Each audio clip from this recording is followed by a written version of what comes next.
Welcome to Course 453, International Organizations. Study Section 4, Bretton Woods Institutions.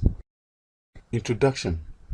In this study session, you will examine the establishment and functions of the World Bank and International Monetary Fund and to state their functions.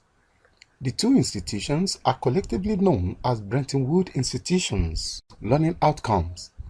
1. Discuss the Bretton Woods Conference of 1944. 2. Outline the roles of IMF. 3. Present an overview of the World Bank. Background to the Bretton Woods institutions. In July 1944, representatives of 44 countries met in Bretton Woods, New Hampshire, to create a new international monetary order. The goal was to create an orderly, stable and crisis-free international monetary system and to establish an international economic system that would prevent another economic collapse and military conflict. Sparrow, 1985, page 35. There, an international consensus that the previous monetary system that relied primarily on market forces had proved to be inadequate. The previous system was based on economic nationalism marked with competitive exchange rate devaluations, formation of competing monetary blocks, and the absence of international cooperation. It was believed that all of these contributed greatly to economic breakdown, domestic political instability, and international war. Thus, there was a need to have a system in which governments acting together would assume the responsibility of managing the international monetary system. In line with this, two public international organizations, the International Monetary Fund (IMF) and the International Bank for Reconstruction and Development (IBRD), otherwise known as the World Bank, were created to perform the role of central bank for the international system. The International Monetary Fund (IMF). The IMF began operation in 1947 with 44 member countries, a number that had grown to 184 as at 2005, Rook 2006. It was to be the keeper of the rules and the main instrument of public international management. Its primary function is to help maintain exchange rate stability by making short-term loans to countries with international balance of payment problems because of trade deficits, heavy loan payment, or other factors. In such situations, countries can use IMF loans to help meet debt payments. IMF receives its funds from hard currency reserves totaling $327 billion in 2005, made available to it by economically developed countries. Another source of fund is interest on loans it has made to countries that borrow from its currency reserves. What the IMF does is to lend money to a country when overspending or other problems are endangering faith in the country's currency. IMF approval was necessary for any change in exchange rate, and it advised countries on policies affecting the monetary system. The IMF structure. A major organ of the IMF is the Board of Governors. The Board of Governors is the highest authority in the IMF. It is made up of one official representative of each member country, usually the governor of the central bank of the member nations. On the face, membership of the Board of Governors was meant to satisfy the principle of sovereign equality of states. In reality, however, that equality does not exist. Members of the IMF are hierarchically positioned within the structure of the institution according to the quota which is assigned to them based on each member's share of total world trade. Decision-making procedure at the Board of Governors is by weighted voting. The weight of each country's voting right is a reflection of its quota. Thus, decisions of the board primarily reflect views of industrial countries that dominate in world trade. The second organ of the IMF is the Executive Board of Directors. This body is made up of two categories of members: appointed members and elected members. Appointments are meant to reflect the proportion of quota allocation within the IMF structure. Elected members are distributed according to regions, but again, it reflects the quota distribution pattern within the IMF. The day-to-day running of the organization is the responsibility of the executive board made up of 24 members. The managing director serves as the chairperson of the executive board. The position is currently held by Christine Lagarde. The managing director, the chief executive officer of the IMF, is by convention appointed from America or at least acceptable to the US. Criticisms against IMF. The IMF is usually criticized by developing and less developed countries. The IMF is seen as one of the most visible faces of neo-imperialism. This has been the argument of several leaders who argue that IMF promotes liberal capitalism in the developing countries as well as perpetuate relationships of dependency between the developing countries and the developed countries. Another argument is that the voting pattern is in favor of developed countries. This is so because countries vote on the basis of how much they contribute to the organization and their share of world trade. On the basis of this, the United States has a disproportionate share of 17% of the vote. Moreover, the United States and 7 other developed countries control a majority of the IMF vote under the wealth-weighted voting system. There have been criticisms over the management of the organization. In spite of the IMF's global membership, the governance structure is dominated by industrialized countries. Decisions are made and policies implemented by leading industrialized countries, the G7, because they represent the largest donor without much consultation with poor and developing countries. The managing director has always been from the West and oftentimes French Mimico 2010. This issue became controversial as non-Western countries challenged the status quo in the event leading to the election of Christine Lagarde as managing director. Augustin Carstens, who contested the post against Lagarde, was backed by Latin American governments as well as by Australia, Canada, and Spain. The reaction against the candidacy of Lagarde and in favor of a non-European is indicative of the concern and displeasure over European dominance as the head of the organization is generating. The IMF often attached loan conditionalities based on what is termed the Washington Consensus, focusing on liberalization of trade, investment and the financial sector, deregulation and privatization of nationalized industries. On giving loans to countries, the IMF made the loan conditional on the implementation of certain economic policies. These policies tend to involve reducing government borrowing, higher taxes and lower spending, higher interest rates to stabilize the currency, allow failing firms to go bankrupt, structural adjustment, privatization, deregulation, reducing corrupt and bureaucracy. The problem is that these policies of structural adjustment and macroeconomic intervention made the situation worse. Often, the conditionalities are attached without due regard for the borrower countries' individual circumstances, and the prescriptive recommendations by the World Bank and IMF fail to resolve the economic problems within the countries. The IMF has been criticized for imposing unfair policies and conditionalities on member countries. IMF conditionalities may result in the loss of a state's authority to govern its own economy, as national economic policies are predetermined under IMF packages. Issues of representation are raised as a consequence of the shift in the regulation of national economies from state government to a Washington-based financial institution in which most developing countries hold little voting power. IMF packages have also been associated with negative social outcomes such as reduced investment in public health and education. The IMF frequently argues for the same economic policy regardless of the situation. For example, the valuation of the exchange rate may help many countries, but it doesn't mean that this is always the solution. Policies of privatization and deregulation may work better in developed countries in the West, but may be more difficult to implement in the developing world. Also, the IMF have been criticized for imposing policy with little or no consultation with affected countries. But at the same time, it must be remembered that people call on the IMF in times of crisis.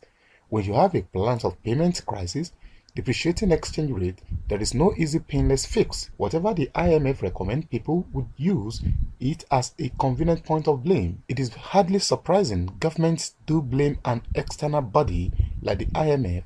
It helps to deflect criticism from the government and why the economy ended up needing a bailout. Because the IMF deal with economic crisis, whatever policy they offer, there is likely to be difficulties. It is not possible to deal with a balance of payment without some painful readjustment. The World Bank. In order to facilitate the post-war recovery of the international economy, the planners at the Bretton Woods created another institution, the International Bank for Reconstruction and Development, IBRD, or the World Bank. The World Bank is now a composite of 5 institutions. The International Bank for Reconstruction and Development, 1945, the International Finance Corporation 1956, the International Development Association 1960, the Multilateral Investment Guarantee Agency 1988, and the International Center for Settlement of Investment Dispute 1966. Its main objectives are to assist in the reconstruction and development of territories of members by facilitating the investment of capital for productive purposes, to promote private foreign investment by means of guarantees or participation in loans, and to supplement private investment by providing suitable conditions, finance for productive purposes out of its own capital. Although, in the aftermath of the war, the World Bank was set up to facilitate post-war recovery in Europe, the rebuild economies that had been devastated by the war.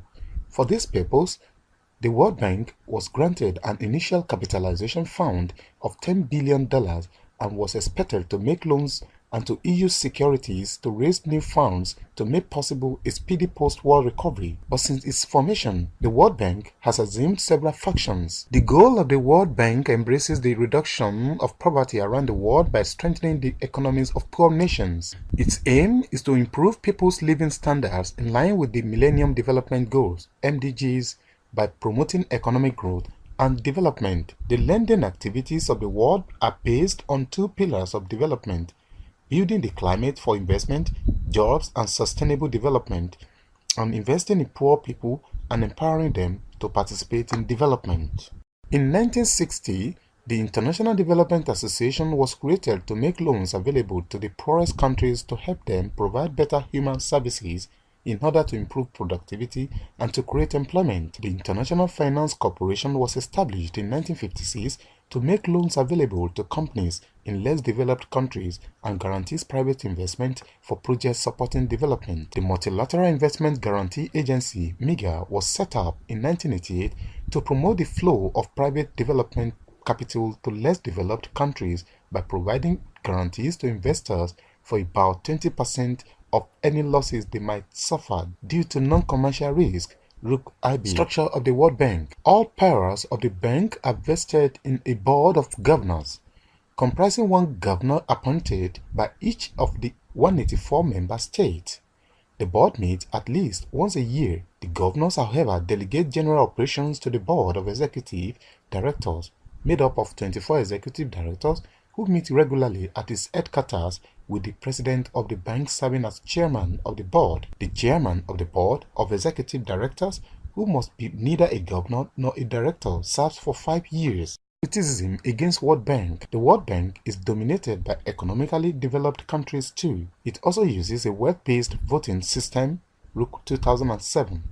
The United States control 50% of the total vote.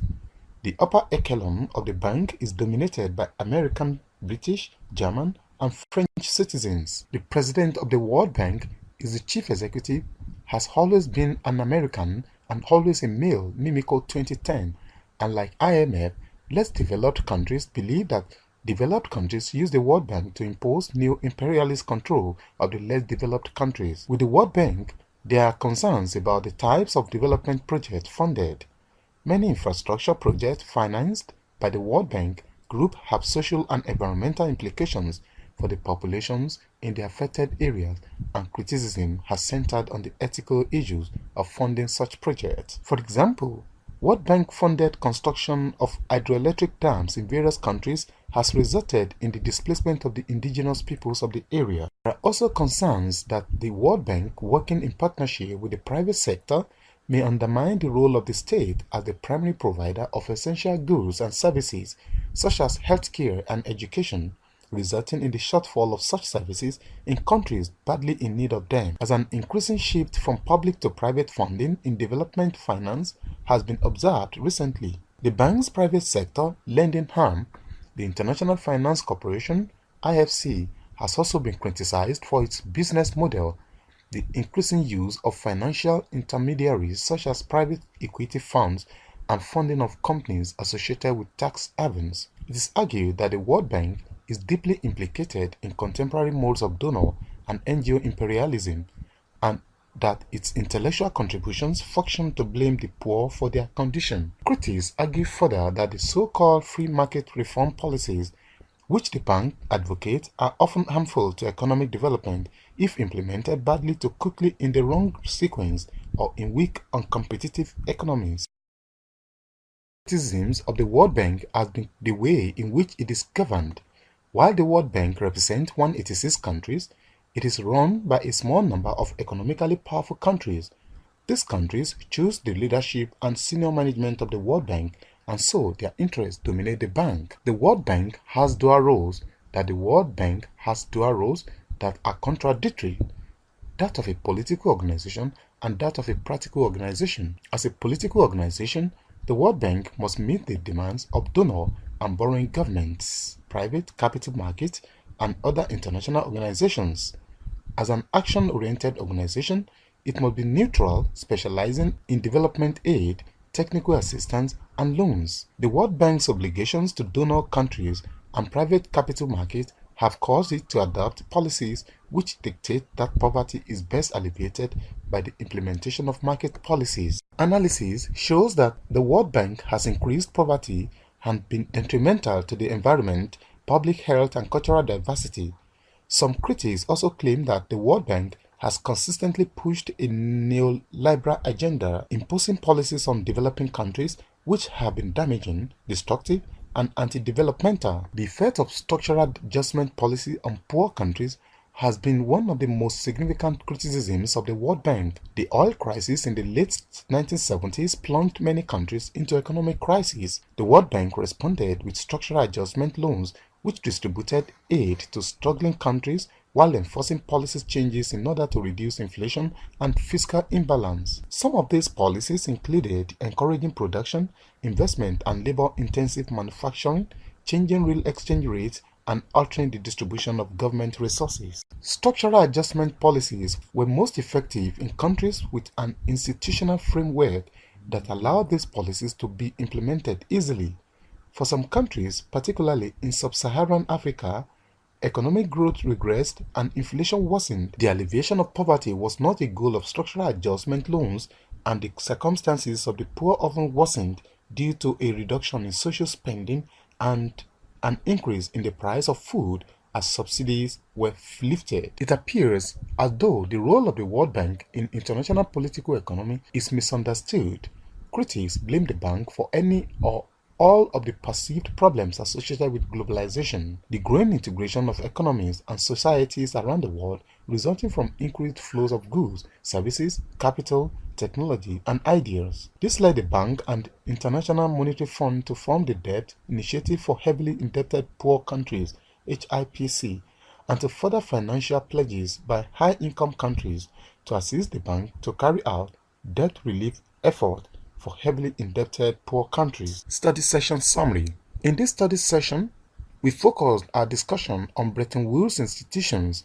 These institutions, the IMF and World Bank, were conceived to manage the new international monetary order after the Second World War. While the IMF was established to help countries to achieve balance of payment stability, the World Bank was initially established to fund the reconstruction of economies that had been devastated by the Second World War. The World Bank and IMF have been summarily criticized for being undemocratic instruments of Western imperialism and have been actually accused of worsening the development challenges of the less developed world.